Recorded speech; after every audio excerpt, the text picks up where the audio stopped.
8 વર્ષ જૂનું વાહન સ્ક્રેપ કરાવો અને પેનલ્ટી અને ટેક્સમાં માફી મેળવો। ગુજરાત સરકારે ટેક્સ વિવર સ્કીમ છે તે લાગુ કરી છે અને ટ્રાન્સપોર્ટ વાહનો અને બાંધકામ સાઇટ પર ઉપયોગમાં લેવાતા વાહનો માટે આ યોજના છે। 8 વર્ષ જૂના વાહનોને વાહન માલિક સરકાર માન્ય RBSF ખાતે વાહન સ્ક્રેપ કરાવીને આ યોજના હેઠળ લાભ મેળવી શકાશે। વાહન સ્ક્રેપ કરવા પર વાહન ચાલકને તમામ પેનલ્ટી અને ટેક્સ માફી મળશે।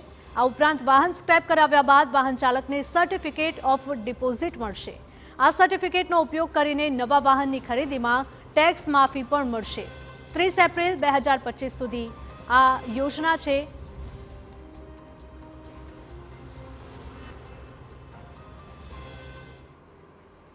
જેટલા પણ વાહનો જેના 8 વર્ષથી ઉપર થઈ ગયા છે એમાં મુખ્યત્વે કોમર્શિયલ વાહનો જે ટ્રક છે, બસ છે અને નોન ટ્રાન્સપોર્ટ વાહનોમાં જે છે કન્સ્ટ્રક્શન ઇક્વિપમેન્ટ છે, આ પ્રકારના વાહનોને તમામને જો નજીકના ગવર્મેન્ટ અપ્રૂવ RBSF સેન્ટર પર જો સ્ક્રેપ કરવામાં આવે છે તેમના દ્વારા પોતે, તો આ તમામ વાહનોને જે બાકી ટેક્સ, પેનલ્ટી, ઇન્ટરેસ્ટ અને આના ઉપર કોઈ ચલણ બી ઇસ્યુ થયેલું હશે તો આ તમામમાં એ લોકોને એક્ઝેમ્પશન આપવામાં આવશે અને જે તે RBSF સેન્ટર પરથી એને સ્ક્રેપ કરવામાં આવશે।